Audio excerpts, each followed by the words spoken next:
Well, once you clear your paper 1 and paper 2 after filling the DAF, you get a particular date whereby a physical test is conducted. So in that regard, I don't think I have to tell you much, but the points which I had kept in my mind is you should practice at least for a month for a physical test, because you need to get your body adapted to that particular rigorous events that are held back to back on the day of the test. Second thing, you should follow a healthy diet. You should completely stop eating outside food. And the most important thing which actually matters is, while practicing on the ground, you should practice all the events that are there back to back. Because if you do that, then it will be very helpful during the exam day, because if you practice all the events back to back with the timer, then that would actually give you an edge during the exam day. Also, you should, if you have certain people to practice with, like suppose there are certain friends who are also appearing for the physical test, then you should practice with them, because then that would again help you to perform under pressure. Second thing, you should avoid any heavy physical activity 1 week prior to the physical test, because that there are chances that you might get any injury, which would definitely take at least a week to heal. So avoid any heavy physical activity apart from your regular routine that you follow. And 1 day prior to the actual physical test, do not do anything. I would just say that you just take rest, eat food, relax, keep your mind cool, and do not do any physical activity at all on that day. After that, I would say the criteria that you have to follow for men and women. For men, it is 100 meters, 800 meters, long jump and shot put. For women, except the shot put, all the 3 events are again there. So once you clear the physical test, you have the medical which follows immediately. Probably on the same day, if less people get selected. If more, then I think it would be conducted on the same day. The results would come on the next day. So in that regard, you have to appear for the medicals. And once you finish the medicals, then I think after that you would get your interview call. Again, that is conducted in the Dolpur house, UPSC house, as I've told you. The most interesting part of this journey of CAPF UPSC is the personality test, also called as the interview section. Here, the interview that is conducted in Delhi is a fun-loving and is a very fun-loving experience, and also you get to learn a lot. First is that the most interesting part that I faced is actually standing in front of the UPSC board and clicking a picture. That is the dream of every UPSC aspirant, so that we definitely got to experience. Well, coming to the serious part, I would say that since you're appearing for the most prestigious examination in the country, you would be dressed accordingly, so you have to wear formals. I had worn blazer and the formal wear that you wear, but it depends. I mean, girls can wear either a sari or formal suit, or a blazer and the proper, and boys of course the normal suit that they wear for the formal events.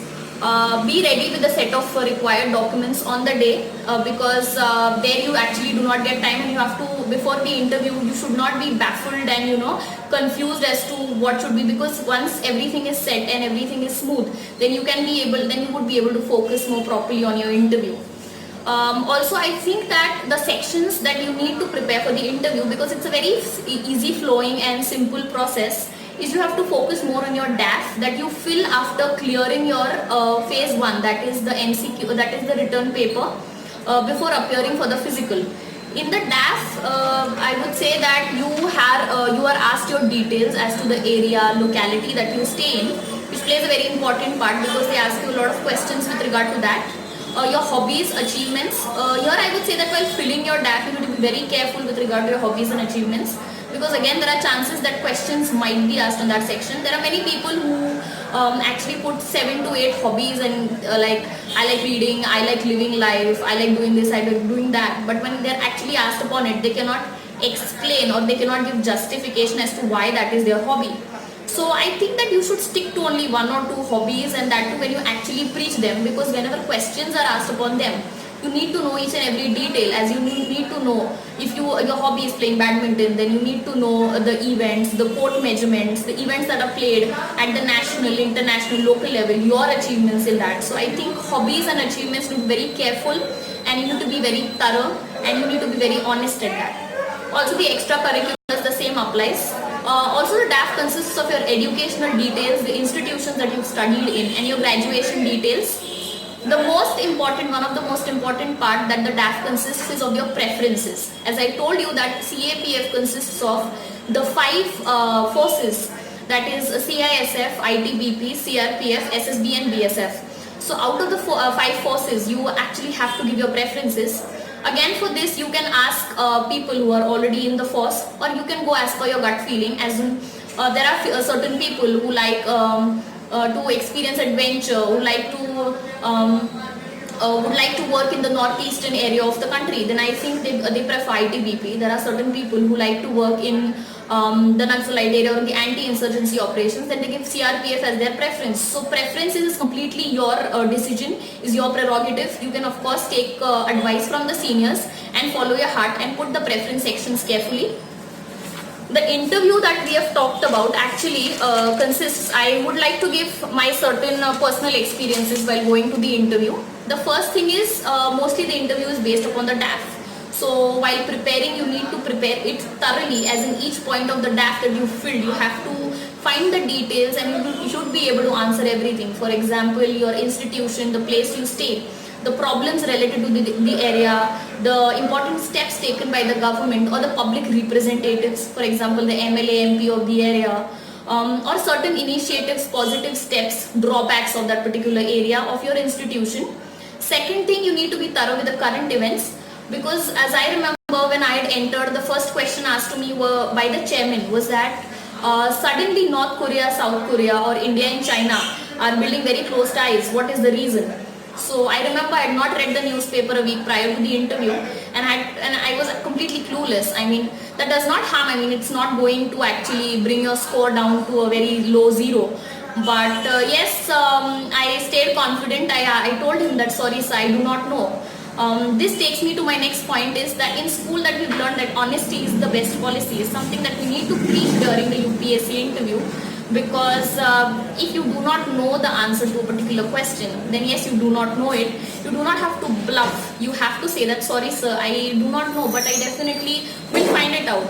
So in that regard, even if you do not know answers to a straight 5 to 6 questions, which happened to me, like for the first 2-3 questions I could not answer at all, but instead of lying, I told them that I do not know, and that's fine. I mean, that's absolutely fine, because you've already showed your knowledge in the first 2 papers. Here you have to just show your confidence, your analysis, your viewpoints, and the kind of personality and the portrayal of your particular persona. So in that regard, you don't have to be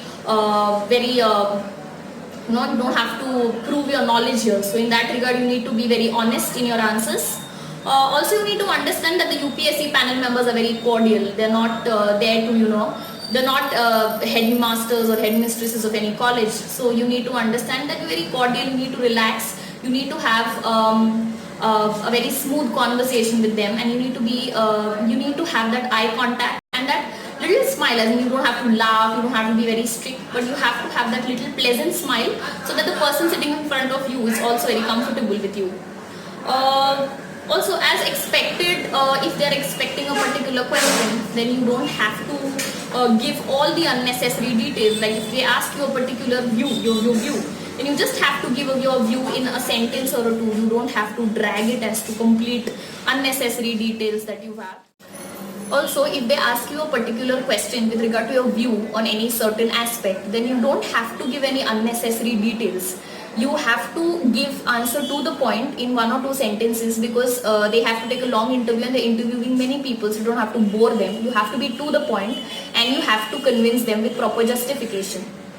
Also, there are certain questions or areas you need to prepare before the interview, which are most certainly to be asked. I mean, it's not compulsory that they must be asked, but of course they can be asked, like questions like, why do you want to join the CAPF? You have to have an answer prepared for that.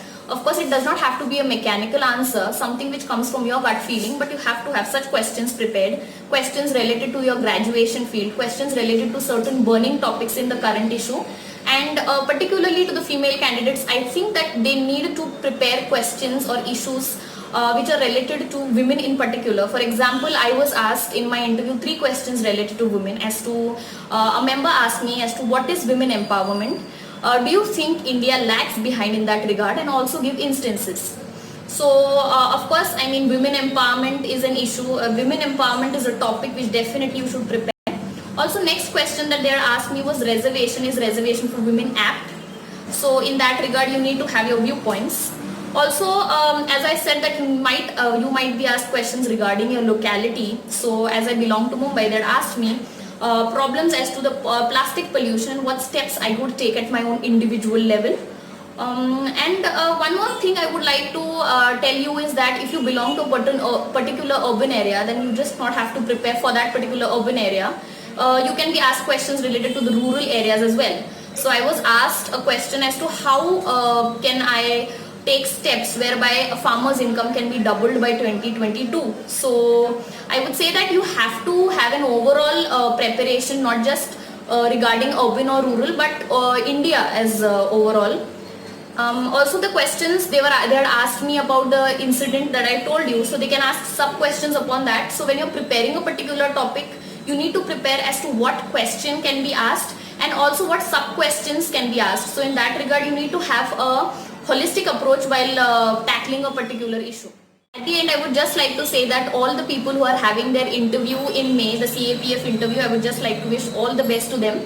The women candidates especially, they are encouraged because we cannot deny the fact that the number of women participating in this particular exam is really less. So I would say that it would be very good to see more and more women candidates on the list that will be in the result of the 2018 exam. I would wish all the best to everybody who is giving this exam. And if you have any queries with regard to either the phase 1, the PET, medical or interview phase, then you can definitely ask me questions in the comment section. Thank you.